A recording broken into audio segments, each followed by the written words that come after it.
بسم الله الرحمن الرحيم الحمد لله رب العالمين والصلاة والسلام على سيدنا محمد وآله الطاهرين اللهم صل على محمد وآل محمد اللهم وفقنا وجميع المشتغلين خصوصا الحاضرين بحق أمير المؤمنين. ومن هذا القبيل الأخبار الواردة في اتجار غير الولي في مال اليتيم وأن الربح لليتيم. من هذا القبيل من قبیل اخبار باب المضاربہ، کل جو روایت گزر گئی باب خاص میں روایت آئی ہے، لیکن وہاں سے یا استئناس کی صورت میں یا تأیید کی صورت میں یا دلیل کی صورت میں ہم استفادہ کر سکتے ہیں صحت بیع فضولی پر. انہی روایات کی قبیل کی، یعنی انہی میں سے، یعنی اس کی طرح ایک اور روایت ہے جو کسی اور باب میں وہ روایت آئی ہے، لیکن ہمیں اس روایت سے استئناس یا تأیید یا دلیل مل سکتی ہے صحت بیع فضولی پر. وہ ہے روایات واردہ اتجار غیر الولی فی مال الیتیم. یتیم بچہ ہے، ولی تو معذون ہے، شرعاً تصرف کر سکتا ہے، لیکن غیر ولی جو کہ نہ مالک ہے نہ ولی ہے نہ معذون ہے، یہ اگر مال یتیم سے اگر تجارت کرے منفعت کی خاطر، اور اب چونکہ معذون نہیں ہے نہ شرعاً نہ مالک ہونے کے اعتبار سے کسی بھی لحاظ سے، علیکم السلام ورحمۃ اللہ، تو کہتے ہیں کہ اسی باب مضاربہ کے قبیل میں سے یہ روایت بھی ہے. یہاں پر بھی وہی باتیں آئیں گی. وہ کیسے؟ پھر یہاں اشارہ کرتے ہیں، یہاں اشاروں سے. یہ پھر مطلب امتحانی مطلب ہوتا ہے، ایک مطلب تفصیل سے گزر گیا ہے. پھر شیخ فرماتے ہیں کہ جو ہے وہ من هذا القبیل فإنها إن حملت وأن الربح لليتيم. یعنی کیا مطلب ان الربح لليتيم؟ امام سے جب پوچھا گیا یا ابن رسول اللہ، یتیم کے مال سے غیر ولی نے تجارت کی ہے، کیا حکم ہے؟ ان الربح لليتيم. جس طریقے سے روایت سابقہ میں ان الربح بینہما علی ما شرطہ، تو یہاں چونکہ ربح للیتیم ہے، چونکہ یہاں پھر مضاربہ نہیں ہے تائیں کہ بینہما ہو جائے، تو مطلقاً امام نے حکم. پھر یہاں پھر تین صورتیں وہی آئیں گی. ان فإنها ان حملت، اب یہ ترتیب ذرا وہی ترتیب نہیں رہے گی، ہیں تین صورتیں ہی. علیکم السلام. لیکن سابقہ ترتیب جو ہم نے بیان کی وہ اگر ذہن میں ہے تو اپنی جگہ. اب یہاں پر صورت اجازہ کو پہلے بیان کریں گے، اجازہ پر ہم حمل کریں گے ان مطلقات کو، پھر اس کے بعد تانیث استئناس کی صورت بیان کریں گے. پھر ممکن ہے آپ اشارات سے یہ بھی سمجھے کہ جو ہے ممکن ہے دلیل بن جائے حکماً و موضوعاً فضولی واقع. تو کہتے ہیں کہ فإنها، یہ ہے صورت اولا اس روایت کے ترتیب میں، ان حملت علی صورت اجازت الولی کما هو صریح جماعت تبعا للشہید ان حملت کان من افراد المسئلہ. علیکم السلام. اگر اس کو اجازہ ولی پر حمل کرے تو پھر بھلے کان من افراد المسئلہ الفضولی، یعنی مسئلہ فضولی کے ایک مصداق میں سے یہ ایک مصداق ہوگا. جی موضوعاً بھی فضولی، فضولی تو ہے موضوعاً اس لحاظ سے کہ چونکہ یہ شخص لا وکیل ولا مالک ولا معذون شرعی کل شيء معقول تصرف کیا ہے، هذا فضولی من حیث الموضوعیہ. والحکم علیکم السلام اجازہ و عدم اجازہ، لحوق اجازہ حکم فضولی ہے. تو ہم اگر حمل کریں اس کو صورت اجازہ ولی، بعد میں ولی کو پتہ چل گیا فلان بندے نے، میں ولی تھا بچے کا لیکن فلان نے تجارت کی ہے، ولی کو جو ہی علم ہوا دیکھا کہ جو ہے منفعت کافی حد تک آ گئی ہے، اجزت لک، تو صورت اجازہ پر اگر حمل کرے جیسا کہ کما ہوا صریح جماعت تبعا للشہید، اسی پر حمل کیا، یہ صراحت کے ساتھ کہا کہ جو ہے اجازہ پر محمول ہے یہ روایت. تو کان بحث الیتیم او مثلا بلے من افراد المسألہ، یعنی كان مسألة اليتيم او مثلا مورد الذي فيه بحث ذكر اليتيم من موارد مسألة من افراد مسألة البيع الفضولي عقد الفضولي، اس مسئلے میں داخل ہوگا. اب یہاں پر کس طرح داخل ہوگا یہ تو اندازہ ہوا، لیکن جو ہے اس کو آپ داخل کر کے دلیل قرار دیتے ہیں یا مؤید قرار دیتے ہیں. یہاں یہ صورت بیان ہوگی. یہ ایک صورت ذہن میں رکھیں. باقی وَإِنْ عُمِلَ بِإِطْلَاقِهَا، وَإِنْ عُمِلَ بِإِطْلَاقِهَا، اگر اطلاق روایت پر عمل کیا جائے. اطلاق روایت پر عمل کس طرح سے؟ اجازہ مجازہ کی بات ہی نہیں ہے. کان الربح للیتیم کہا ہے، حسب الظاہر بدون اجازہ، اجازہ کی ضرورت ہی نہیں ہے، اجازہ ہو یا نہ ہو للیتیم.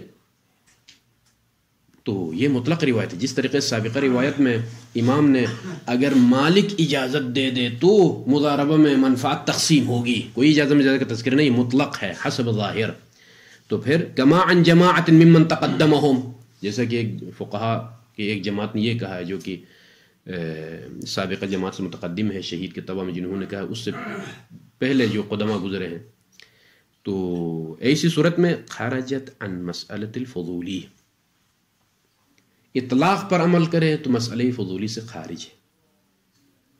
لیکن یستأنس، مسئلہ فضولی نہیں ہے لیکن استئناس کی حد تک ایک اشارہ ہمیں ملتا ہے. یستأنس بہا، بہا یعنی اب جو ہے بعض میں یستأنس بہا لہا، پہلے جو بھی ہو لیکن جو تعلیقہ میرے پاس محقق ہے، یستأنس بہا لہا، یستأنس بهذه الروایات الوارده في باب اتجار غیر الولی بالمال الیتیم لہا لمسألة الفضولی. مسئلہ فضولی کے لیے آپ استئناس کا استفادہ کر سکتے ہیں، لیکن استئناس کا طریقہ بالتقریب المتقدم. میں نے اسی لیے کہا یہ مطلب امتحانی ہوتا ہے. تقریب متقدم میں جو ترتیب بیان ہوئی کہ استئناس کیسے ہے، اسی طرح یہاں پر بھی آپ بیان کریں. وہ کیسے؟ وہ یہ کہ ٹھیک ہے اگر آپ اطلاق پر رکھیں اس روایت کو اطلاق کے مطابق، تو اطلاق میں کوئی اجازہ مجازہ کا تذکرہ ہے ہی نہیں تاکہ حکم فضولی لاگو ہو جائے، لیکن استئناس کی حد تک ادنا سا اشارہ ہے. وہ کس طرح سے؟ نقل المال للغیر، غیر کے لیے مال منتقل ہونے کے لیے اذن سابق شرط نہیں ہے. اذن سابق شرط نہیں. باب مضارع میں بھی یہی کہا نا ہم نے. استئناس کس طرح سے؟ جس طرح سے باب فضولی میں اذن سابق معتبر، باب فضولی مطلقت معاملات میں الاذن السابق لیس معتبرا لنقل الملک الى الاخر، کسی مال کی ملکیت منتقل ہونے کے لیے غیر کی طرف جو ہے معاملے سے پہلے اذن ہونا معتبر نہیں ہے. یہی باب فضولی میں بھی ہے، یہی باب مضارع میں بھی ہمیں مثال مل گئی، تجار یتیم میں بھی، مال یتیم میں بھی جو ہے ایک روایت ہمیں مل گئی. تو اس گوشے میں یہ مسئلہ ملتا ہے جا کے فضولی کے ساتھ. اطلاق کی، اگر اطلاق کے مطابق عمل کرے، یعنی اذن سابق معتبر نہیں ہے نقل مال کے لیے. جس طرح سے فضولی میں بھی یہی ہے کہ اذن سابق معتبر نہیں ہے، جیسے کہ پہلے بیان ہو گیا. عمومات سے جب ہم نے استدلال کیا، عمومات قرآنی سے، وہاں پر تفصیلاً اس پر تکرار کیا میں نے بہت. تو ایسی صورت میں استئناس ہے. اچھا، وَرُبَّمَا اُحْتُمِلَ، یہ تیسرا احتمال. احتمل دخولها، دخول هذه المسألة یتیم، اتجار البیع مثلا، اتجار غیر الولی فی مال یتیم، فی المسألة، فی مسألة الفضولی. ممکن ہے مسئلہ فضولی میں آپ داخل کریں. من حیث، کس حیثیت سے آپ داخل کریں گے؟ من حیث ان الحکم بالمضی اجازت الہیت لاحقۃ للمعاملہ. ٹھیک ہے. اب یہ والی صورت اور سابقہ والی صورت، سابقہ والی کون سی صورت؟ ہاں، اگر حمل کرے علی صورت اجازت الولی تو کان من افراد المسئلہ. اجازہ ولی پر حمل کرے تو یہ مسئلہ فضولی کے افراد میں سے ایک فرد ہوگا. ایک یہ. اب یہ تیسری وجہ، اگر ہم اس کو احتمال یہ دیا جاتا ہے کہ یہ مسئلہ داخل ہو مسئلہ فضولی میں، کس اعتبار سے داخل ہو؟ من حیث ان الحکم بالمضی اجازہ الہیہ، اجازت الہیت لاحق، اجازہ بھی ہے اور موضوعاً فضولی بھی ہے، بعد میں اجازہ ہے لیکن اجازہ ولی نہیں بلکہ اجازہ الہی، اجازہ امام، یعنی الامام ولی من لا ولی اللہ. اس بنا پر واقع میں اللہ راضی ہے، اس کی مصلحت میں جو کچھ ہوا ہے طفل. اس بنا پر بھی مسئلہ فضولی میں داخل ہوگا. یہاں پر بھی داخل ہو رہا ہے, سابق اس میں صورت میں بھی داخل ہو رہا ہے. کس صورت میں؟ اگر اجازہ ولی پر ہم عمل کریں, اجازہ الہی پر عمل کرے تو بھی مسئلہ فضولی میں سے ایک فرق. لیکن کیا فرق ہو گیا دونوں میں؟ یہ نقطہ مہم ہے. اجازہ ولی پر عمل کریں, اجازہ ولی پر تو مؤید ہے, کیونکہ باب خاص میں روایت آئی ہے, باب خاص میں روایت آئی ہے, لہٰذا اس کو آپ مؤید کہہ سکتے ہیں. لیکن اس خصوصیت مورد کو الغا کریں تو دلیل بنے گی. یہ دلیل کا ملاک جو ہے بیان نہیں کیا ہے اس میں, جیسا کہ سابقہ روایت میں بھی ہم نے کہا کہ جو ہے کان من افراد المسئلہ, کہا کہ نہیں کان من افراد المسئلہ, مسئلے کے افراد میں سے ہونے کی صورت میں پھر دلیل بولو. کیوں اس کو مؤید آپ کہتے ہیں؟ سابقہ درس میں نے بیان کیا. وجہ کیا تھی مؤید کہنے کے لیے؟ ان المورد مورد خاص, یعنی فضولی خاص, معاملہ فضولی خاص فی باب خاص. وہ باب مضاربہ تھا اور یہ باب اتجار غیر الولی بمال الیتیم ہے, یہ ایک باب خاص ہے. ہماری بحث صحت العقد الفضولی فی کل باب, ای مطلقا لا فی باب دون باب آخر. لہذا یہ جو روایتیں آئی ہیں خاص ابواب میں آئی ہیں. جب خاص ابواب میں آئی ہیں تو پھر تائید کی حد تک ہم کہہ سکتے ہیں کہ مطلق فضولی کی صحت کے لیے ایک تائید یہاں سے ہمیں ملتی ہے. لیکن میں نے کل عرض کیا تعلیقۃ الاستاذ, وَإِذَا نَتَعَدَّى مِنْ هَذَا الْخُصُوصِيَّةِ مِنْ هَذِهِ الْخُصُوصِيَّةِ خصوصیت المورد وَنُلْغِي خصوصیت المورد. تعدی کا مطلب یہ ہے خصوصیت المورد کو اگر کوئی فقیہ الغا کرے تو کان دلیلا, ٹھیک ہے کہ تمام ابواب کے لیے, تمام معاملات فضولی کے لیے دلیل بن سکتی ہے. یہاں پر آپ اس اجازت کو اور اجازت پر کیسے عمل کریں گے یہ بھی بیان کرنی ہے. اجازت پر کیسے کیوں عمل کریں گے, اجازت ولی پر, اس کی دو وجہ بیان ہو گئی, کل بیان ہو گیا. یہاں پر بھی وہی بیان کریں گے. کیف یمکن ما هو الدلیل حتی یحمل, چپکے سے جو ہے ہماری کوئی مرضی چلتی ہے کہ جو ہے یہاں پر اجازت پر عمل کریں گے, اجازت ولی پر نہیں. لہو وجہان, الوجہ الاول عادتاً منفعت سامنے آنے کے بعد رضایت بھی سامنے آتی ہے, هذا شيء عادي متعارف. والشيء الثاني جمعا للروايات, طائفة تقول بدون الإجازة لا يمكن نقل مال إلى مال آخر, یعنی اجازہ ہونا ضروری ہے, بھلے یا اذن سابق یا اذن لاحق ہو. یہ روایات وکالت والی مضاربہ والی روایت اور یہ روایت لا الربح للیتیم, الربح بینہما باب مضاربہ میں ادھر للیتیم. وین اجازت المالک, وین ولی کی اجازت کہاں ہے؟ اذن مذن کی بات ہی نہیں, یہاں مطلق ہے, اسی لیے کہتے ہیں کہ علی اطلاقہا. تو ایسی صورت میں جمعا للطائفتین نحمل علی رضا المالک و اجازت المالک, دونوں طائفوں کو جمع, یعنی کیا مطلب, وہ جو مطلق روایتیں ہیں ان کو مقید پر حمل کریں گے. تو تقید المطلقات بالمقیدات, مقیدات کے ذریعے سے ان کو مقید کریں گے, ان پر حمل کریں گے, یعنی مقیدات کو مطلقات کو مقیدات پر حمل کریں گے. نتیجے میں اجازہ ولی پر حمل کر سکتے ہیں ہم اس روایت کو.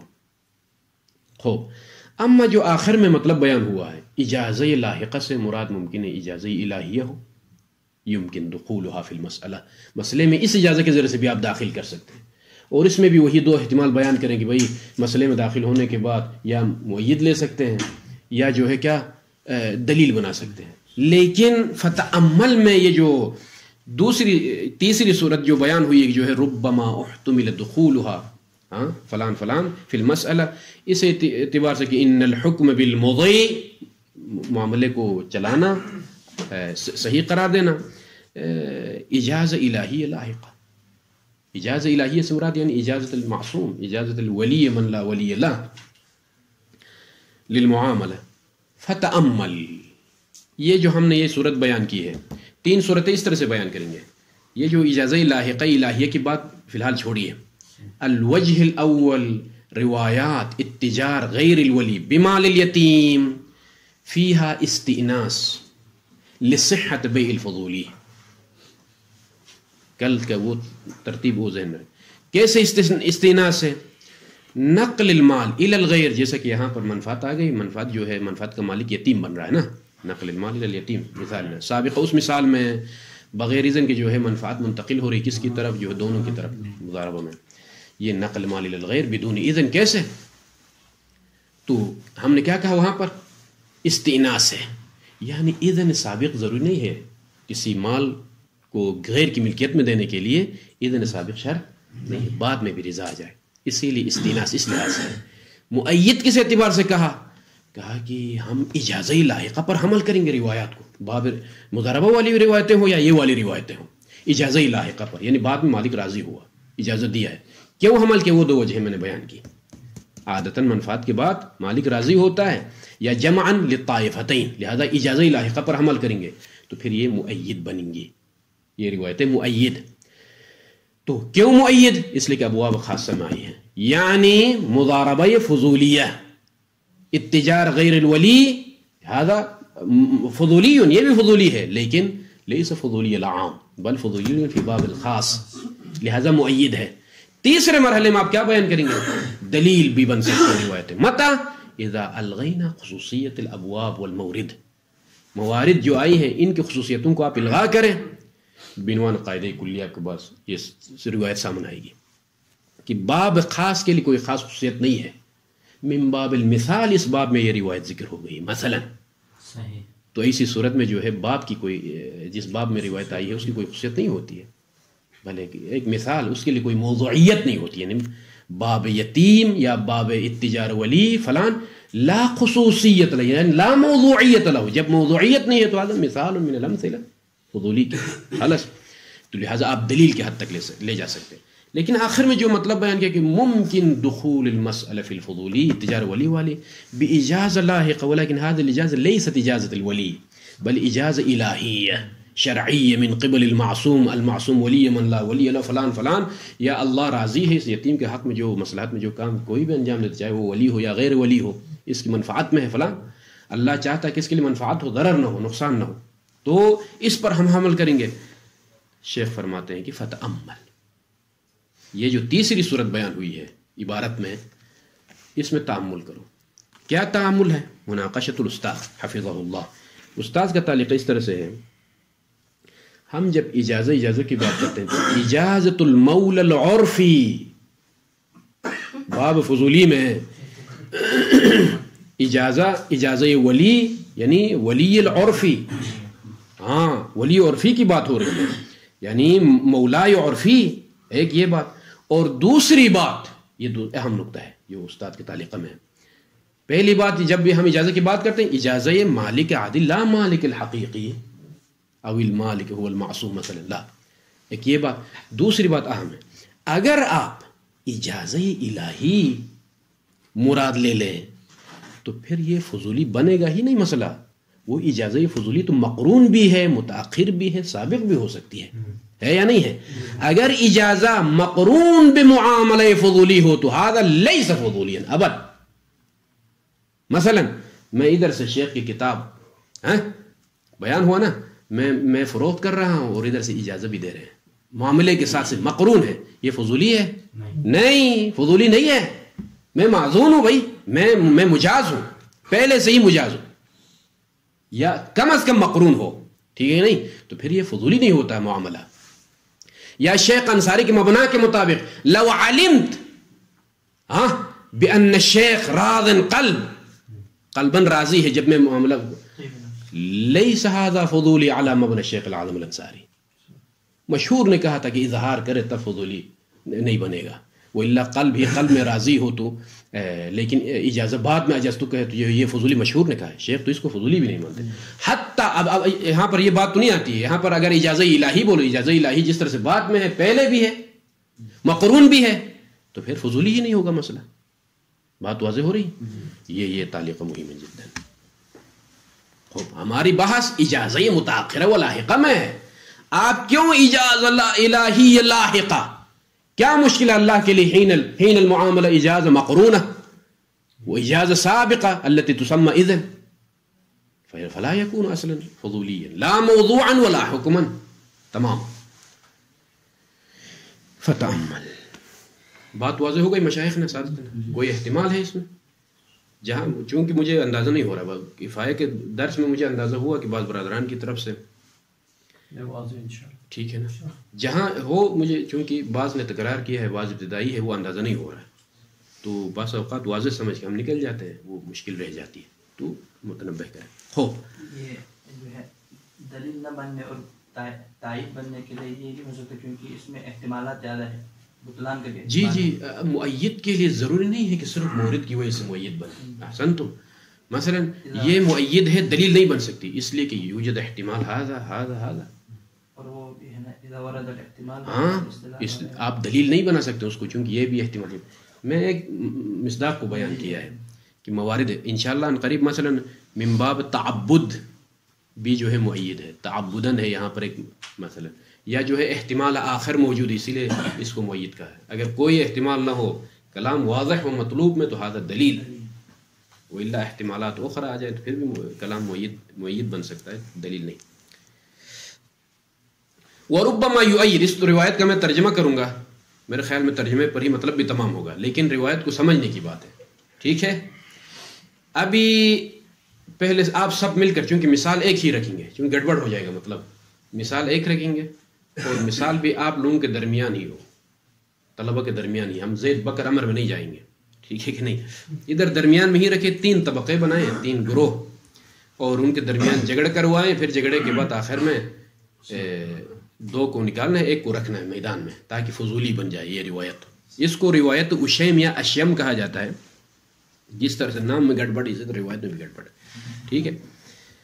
وربما یؤید المطلب ایضا، یؤید یعنی احتمالات ہیں اس میں، یا جو ہے من باب ہے خصوصیت مورد کی وجہ سے اس طرح سے کہا ہے، تعبداً اس مورد میں ہے، اس کو ہم لے کے دوسرا ابواب میں نہیں جا سکتے ہیں. تو خلاصہ کلام مثلا مورد خاص کیا ہے، خصوص عبد کا کوئی مسئلہ ہے، یہاں پر عبد نے کوئی کام انجام دیا ہے جس کے نتیجے میں اختلاف ہو گیا ہے، تو اس کو میں کہاں لے جاؤں، دیگر ابواب میں جہاں معاملات عامہ ہے، حر کے معاملات ہے فلاں، شاید تعبداً اس عبد کے تصرفات میں یہ باتیں آئی ہوں، اسی لیے یؤید ولا یستدل. کیا ہے، بروایت ابن اشیم او الاشیم الوارد فی العبد. عبد معذون سے مراد کون بنے گا؟ ابھی مثال میں مناقشہ نہیں، شیخ باقر صاحب، ٹھیک نہیں، العبد المعذون نحن كلنا عباد اللہ ونحن كلنا فقراء الى اللہ. واضح ہے یا نہیں ہے؟ انت المولا وانا العبد وهل يرحم العبد. امیر المومنین یقول هكذا.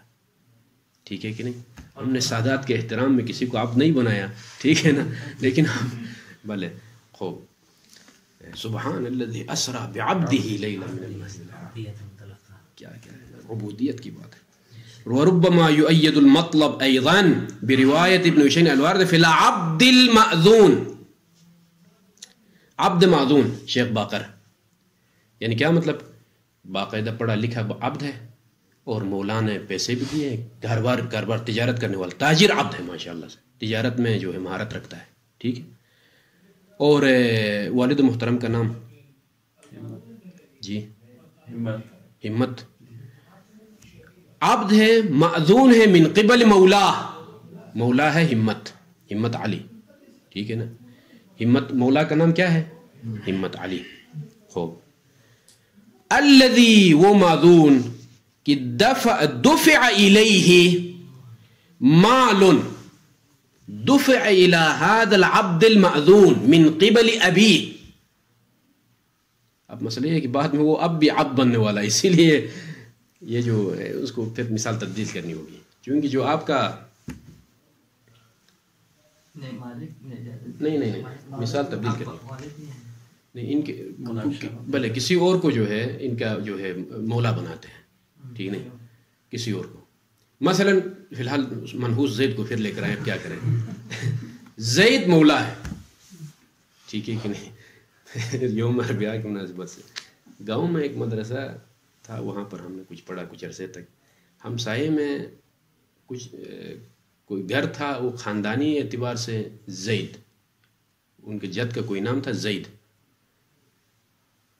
تو زید قدس، یعنی زید قدس یعنی زید والے، فلان عشیرہ والے نہیں کہتے اسی طرح. تو ہم وہ ہدایت سمجھے کہ مباحثہ کر رہے تھے، ضرب زید فلان، یہ وہ بار بار زید کی مثال آ گئی. تو ایک بندہ آیا ہوا تھا مہمان ہمارے پاس، اسی علاقے کا، کوئی اور خاندان نہیں ہے. یہ بار بار اس زید والوں کا تذکرہ کر رہے ہیں آپ لوگ. تو یہ لوگ ہمسائے میں کہ اگر آپ لوگوں نے بار بار زید، ہم سب ہمسائے مدرسے کے فلاں، ہم سب کا بھی نام آنا چاہیے بعض باتیں. تو خلاصۃ الکلام زید مولا ہے، ان کی طرف سے عبد معذون ہے. یہ معذون ہے کس لحاظ سے معذون ہے؟ بھائی جو ہے میری طرف سے تجارت جو بھی معاملات ہیں وہ انجام دیتے ہیں. ٹھیک. دفع الى هذا العبد محمد باقر، شیخ باقر، محمد باقر. نام ساجد علی. نام ساجد علی ہے؟ باقر کون ہے پھر؟ باقر نہیں ہے. ٹھیک ہے، ساجد علی.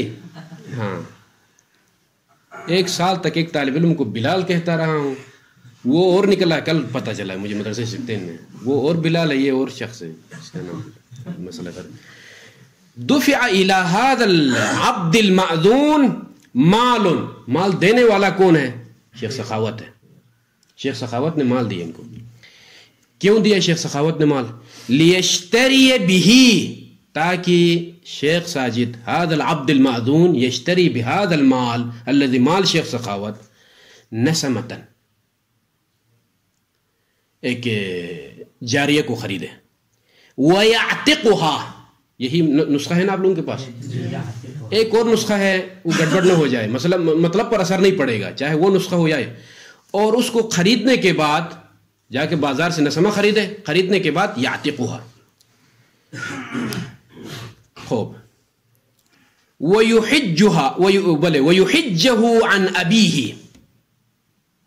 اور اس نسمہ کو حج کروائے عن ابیہ. شیخ سخاوت کیا کہتے ہیں؟ میں نے جو پیسے دیے آپ سے، آپ جا کے جو ہے نسمہ خریدو، نسمہ کو خرید کے جو ہے آزاد کرو. بلے، اور اس کا حج کرواؤ عن ابیہ، عن ابی شیخ سخاوت. اس طرح سے کہتا ہے کہ جو ہے آپ پہلے خریدو، خریدنے کے بعد آزاد کرنے کے بعد حج پر بھیج دو میرے والد کی طرف سے. یہ شیخ سخاوت نے تقاضا کرتے ہیں. یہاں روایت کے کچھ الفاظ زیادہ واضح ہو جائے گی. روایت ذرا نیچے اگر تعلیق یہ والی نسخہ کسی کے پاس ہے تو 1000 درہم شیخ سخاوت نے دیے، 1000 درہم، اور کہا ہے کہ فقال اشتر بها نسمتا، نسمہ خریدو، واعتقها عنی، میری طرف سے آزاد کرو. ہاں، وحج عنی بالباقی. اس روایت میں کیا ہے؟ اور میری طرف سے آپ باقی جو پیسے بچے اسے حج کرو. یہاں کیا فرق ہو گیا؟ یا اس عبد کو میرے باپ کی طرف سے نیابت میں بیچ دو، یہ روایت متن میں جو ذکر ہے، یا جو ہے آپ میری طرف سے جو بچا ہوا مال ہے اس سے حج کرو. فرق نہیں پڑے گا مطلب پر. جو اصل محقق نسخہ ہے وہ نیچے ہے جو تعلیقہ میں ہے. تو خلاصۃ الکلام شیخ سخاوت نے 1000 درہم ان کو دیے ہیں، کہا کہ جو ہے نسمہ خریدو اور اس کو آزاد کر دو، اور جو باقی بچا ہوا مال ہے 500 درہم جو بچے ہیں مثلا، میری طرف سے حج کرو یا میرے والد کی طرف سے. آپ خود حج کرو، اس سے حج کروانا نہیں، آپ خود حج کرو. یہ روایت کرو.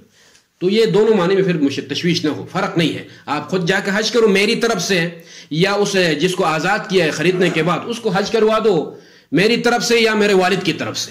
مشکل نہیں ہے اس میں کوئی صرف ترجمہ سمجھنے کے حد تک میں ذکر کر رہا ہوں. وَيُحِجَّهُ عَنْ أَبِيهِ، یہ نسخہ متن میں ہے میرے. وَيُحِجَّهُ یعنی اس نسمہ کو حج پر بھیج دو عن ابیہ. ہاں، یہ جو پیسے دیے نا شیخ سخاوت نے، یہ کہتے ہیں کہ جو ہے عن ابیہ، یعنی میرے والد کی طرف سے حج پر بھیج دو.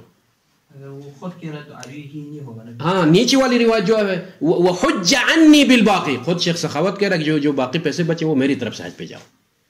اب فرق نہیں ہے کہ میرے والد کی طرف سے حج کرو یا میری طرف سے حج کرو. ٹھیک ہے کہ نہیں؟ یا آپ خود جا کے حج کرو، یا جو بندہ خریدا ہے 500 درہم کا اس سے حج کروا دو. اس میں مشکل نہیں ہے. یہ ایک جانبی مسئلہ ہے روایت کے نسخے کے اختلاف کے اعتبار سے. مثال یہاں نہیں ہے، بس ختم.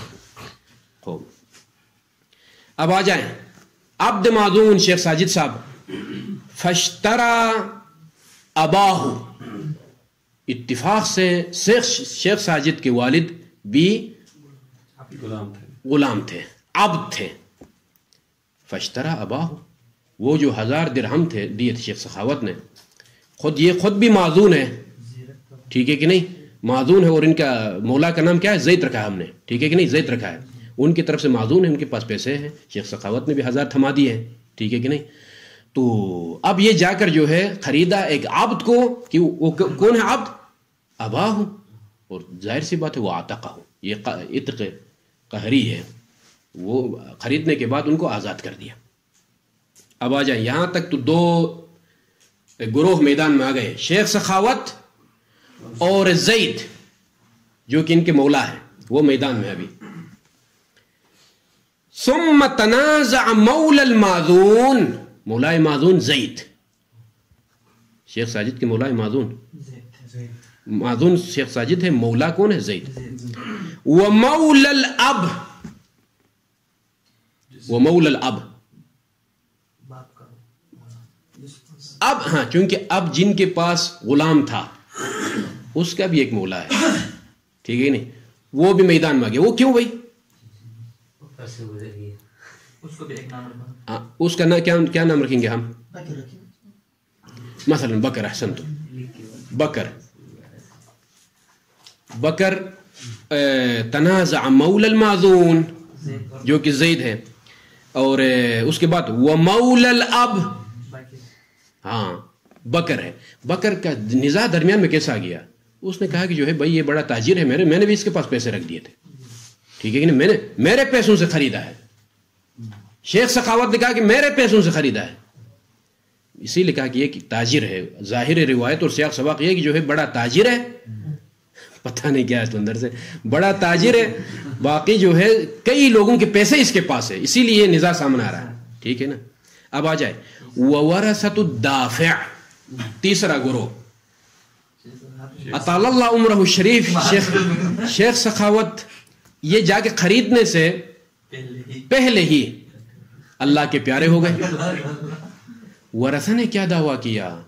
یہ جو نسمہ خریدا ہے اس نے وہ ہمارے پیسے سے، کیونکہ ہم مالک بن گئے تھے، ہم سے پوچھے بغیر جا کے اس نے خریدا ہے، کیونکہ بعد موت الوارث الورثہ جو کہ ان کے فرزند ہے، اللہ سلامت رکھے، وہ میدان میں گیا، کہا کہ جو ہے یہ پیسے جو ان کے پاس تھے جس سے یہ نسمہ خریدا ہے وہ میرے والد کے پیسے ہیں، ٹھیک ہے نا؟ 3 گروہ درمیان میں گئے، ابھی دوبارہ سامنے لائن 3 گروہوں کو۔ ورثۃ الدافع 1000 درہم ان کے تھے، یہ ورثہ میدان میں گئے، کہا کہ نسمہ جو خریدا ہے ساجد نے وہ ہمارے پیسوں سے، ٹھیک۔ اور مولا جو زید ہے، کہا کہ بھائی یہ میرا عبد، اس کے پاس سارے پیسے تو میرے اس کے پاس ہے، میرے پیسوں سے خریدا ہے، ٹھیک ہے کہ نہیں؟ تیسرا جو کہ مولا الاب ہے، انہوں نے پیسوں سے جا کے جو نسمہ خریدا ہے، ان کا مولا کا نام کیا رکھا ہم نے؟ بکر۔ بکر نے کہا کہ اس کے پاس میرے بھی پیسے تھے پہلے سے، یہ آگے کہ نہیں میدان میں۔ اب آ جائے یہ مسئلہ امام معصوم کے پاس پیش ہوا۔ فقال ابو جعفر، ہاں ایک منٹ، وادعا کل منہم، ان 3 گروہوں میں سے ہر ایک نے کیا دعویٰ کیا؟ ان هذا العبد المأذون اشترى النسم او العبد بماله، ہر ایک نے کہا کہ ہمارے مال سے، بماله بمال كل واحد، یعنی ہر ایک نے کہا کہ ہمارے مال سے خریدا ہے، ہمارے مال سے خریدا ہے۔ فقال ابو جعفر علیہ الصلوۃ والسلام، باقر العلوم الامام الباقر علیہ السلام کیا فرمایا؟ یرد المملوک رقا لمولاہ، مولائے مملوک کا نام کیا ہے بتاؤ جلدی سے؟ بکر۔ جو بکر تیسرا فریق ہے نا، بکر کا مملوک تھا، انہوں نے اس سے خرید کر جو ہے آزاد کیا تھا۔ امام نے سب سے پہلے کہا کہ جو ہے یہ اس عبد کو اٹھا کر لے کر جاؤ، جس کو خریدا ہے اس کو جو ہے اس کے حوالہ کر، مملوک رہے گا اس کے پاس، بکر کے پاس، جو کہ عبد مشترا کا مولا، جس عبد کو خریدا گیا اس کا جو مولا۔ کیوں ایسا کہا مولا نے، امام نے؟ لأن المعاملہ باطلہ بالنسبہ لہ، اس نے جو دعویٰ کیا نا میرے پیسوں سے ہی میرا عبد کو خریدا، اس نے کہا کہ وہ گراؤنڈ سے ہی خارج ہو گیا، دائرہ معاملے سے نکل گیا۔ کیوں؟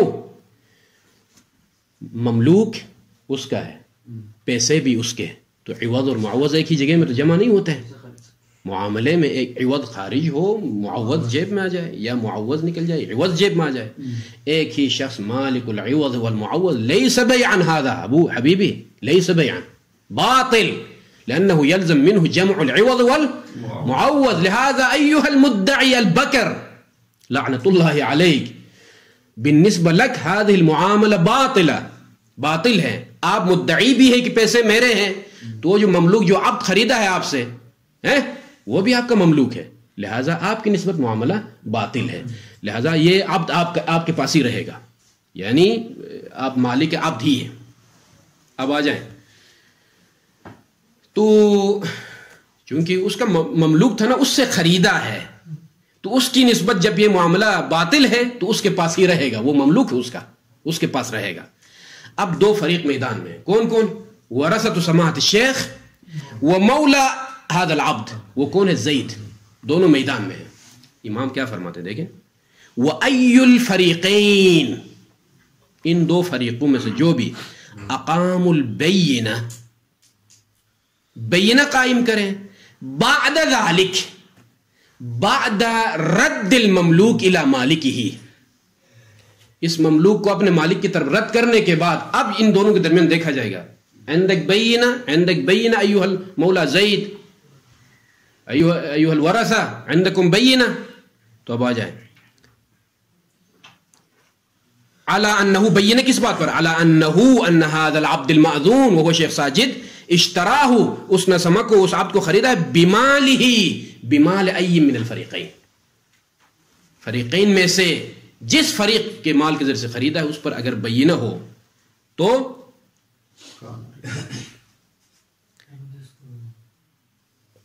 کان رقا لہ، جس کے پاس بینہ ہوگا اسی کی طرف اس کو پلٹا دیا جائے گا، یعنی اس کی ملکیت میں دیا جائے گا. کان رقا لہ، یہ جو عبد مشترا جو بکر کا غلام تھا، جو مثال میں ان کے والد کو ہم نے قرار دیا ہے، وہ اسی کو دیا جائے گا. مثلا ورثہ شیخ سخاوت نے بینہ قائم کیا تو اس سے اٹھا لیا جائے گا پیسے، چونکہ اس نے لیا ہے نا، ہاں پیسے سے خریدا ہے، تو اس سے اٹھا کے جو ہے ان کو دیا جائے گا.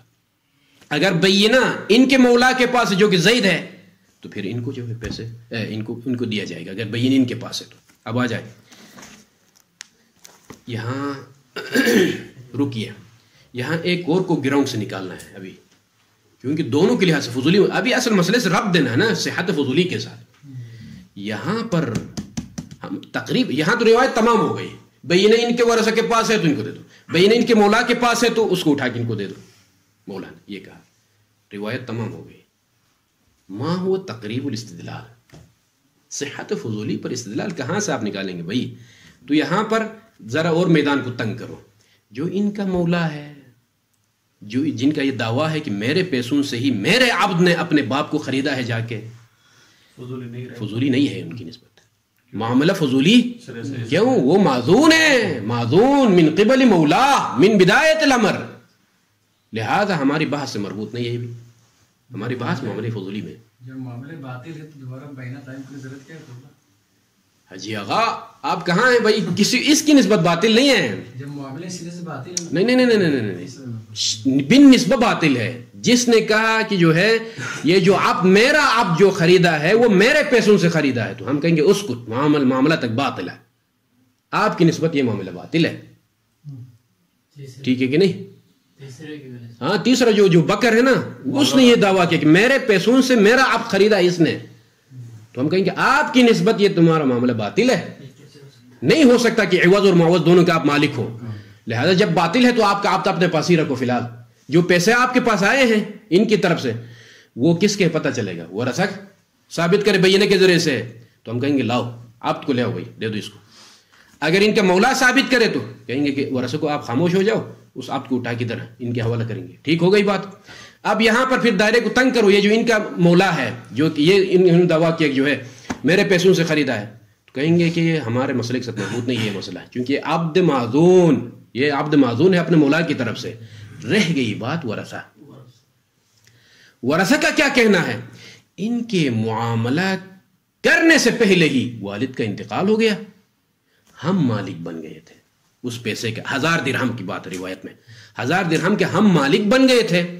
جب ملکیت جدیدہ جس کو کہا جاتا ہے نا، جدید مالک ہم تھے، انہوں نے ابھی تک معاملہ نہیں کیا تھا. ہاں اگر ان کی زندگی میں ہی خرید تو وہ اور مسئلہ تھا. بلے ان کے معاملہ کرنے سے پہلے، عبد خریدنے سے پہلے ہی ہم مالک بنے ہوئے تھے. ضروری تھا کہ ان کو ہم سے اجازت لیتے، لیکن اجازت لیے بغیر اس نے معاملہ کیا ہے. فضولی. فهذا العبد المأذون من قبل مولاه فضولی بالنسبة الى ورثة سماعت الشیخ. ورثہ سماعت الشیخ کی نسبت فضولی ہے. بات واضح ہو گئی؟ فضولی ہے. موضوعاً ہم نے فضولی ثابت کیا. اب اجازت کہاں ہے؟ اجازت کہاں ہے ان کے ورثہ کی طرف سے؟ ورثہ نے نہیں کہا کہ اجزتو. یہاں پر ہم نے شروع میں اگر عبارت ذہن میں ہے تو اجازت بات میں آنا صراحتاً او فحواً کہا ہے نا. عبارت ذہن میں آ رہی ہے؟ نزاع بین شیخ الاعظم الانصاری اور مشہور کے درمیان کہ اجازت بات میں آنا چاہیے یا صراحتاً آ جائے یا فحواً. یہاں پر اجازت فحواً ہے. وہ کس طرح سے فحواً ہے؟ ورثہ نے نہیں کہا اجازتو، بلکہ ورثہ نے ڈائریکٹ کس پر دعویٰ کیا ہے؟ یہ جو عبد خریدا ہے شیخ ساجد، یہ عبد ہمارا ہے. پیسے میں سے کی بات نہیں ہو رہی ہے. اگر پیسے کی بات ہوتی تو شاید رد کا مسئلہ سامنے آ جاتا. عبد ہمارا ہے کہنا یعنی کیا مطلب؟ نحن راضن واجزنا لك بان هذه المعامله نحن اجزنا. یہ معنی ہے. ڈائریکٹ آئین کا مطالبہ کرنے کا مطلب کیا ہے؟ یعنی جو معاملہ آپ نے انجام دیا ہے اس پر ہم راضی ہیں. ہاں یہ ہے اجازہ متضمنہ والفحوائیہ. یہ ہے بناءً میں یہ مطلب بیان ہو رہا ہے، لیکن اس کو اس عبارت میں تطبیق کرنا ہے جو مطلب سمجھ گئے ہیں. بناءً على ان الشان لولا کفایت الاشتراء بعین المال. اگر عین مال سے خریدنا کافی نہ ہوتا، کس چیز میں کافی؟ فی تملک المبیع، تملک العبد، عبد کو ملکیت میں لینے کے لیے خریدنا کافی نہ ہوتا. بعد مطالبتہ، بعد مطالبت الورثہ، ورثہ کے مطالبہ کے بعد. یہ کون سا مطالبہ؟ عبد ہمیں دے دو فکر مطالبہ. یہ مطالبہ المتضمنہ، اس مطالبے نے ضمن میں لیا ہے کس چیز کو؟ لإجازت البیع، اجازہ بیع کو. ٹھیک ہے، یہاں تک شرط تمام ہو گئی. شرط لولا کفایت الاشتراء، اجازت دینے کے لیے اگر لولا کفایت الاشتراء بعین المال فی بعد مطالبہ، مطالبہ کے بعد یہ اشتراء اگر کافی نہ ہوتا تو لم یکن مجرد دعوی الشراء، صرف ہمارے مال سے خریدا ہے کر یہ دعویٰ، ولا اقامت البینہ علیہا، نہ اس پر بینہ قائم کرنا، لم یکن کافیتا فی تملک المبیع، صرف بینہ قائم کرنا کہ ہمارے پیسے سے عبد خریدا ہے، یا صرف دعویٰ کرنا کہ ہمارے پیسے سے عبد خریدنا ہے، یہ دعویٰ کافی نہیں ہوتا تملک مبیع کے لیے. پھر کیسے کافی ہوا؟ ہم نے یہ کہا کہ الاشتراء بعین المال بعد مطالبت الورثہ، هذه المطالبہ متضمن للاجازہ. اگر یہ چیز متضمن اجازہ، یہ شرع بالمال متضمن اجازہ یہ شرع نہ ہوتی تو صرف دعوی شرع کرنا یا صرف بینہ قائم کرنا کہ ہمارے پیسے سے، اس سے جو ہے تملک مبیع حاصل نہیں ہوتا. فإذن یعنی کیا کہنا چاہ رہے ہیں؟ اجازہ متضمنہ موجود ہے. اجازہ متضمنہ وہ کس چیز کے ضمن میں؟ مطالبے کے ضمن میں. شراء بعین المال فی بعد مطالبہ، مطالبت المتضمنہ. وصلی اللہ علیہ وسلم.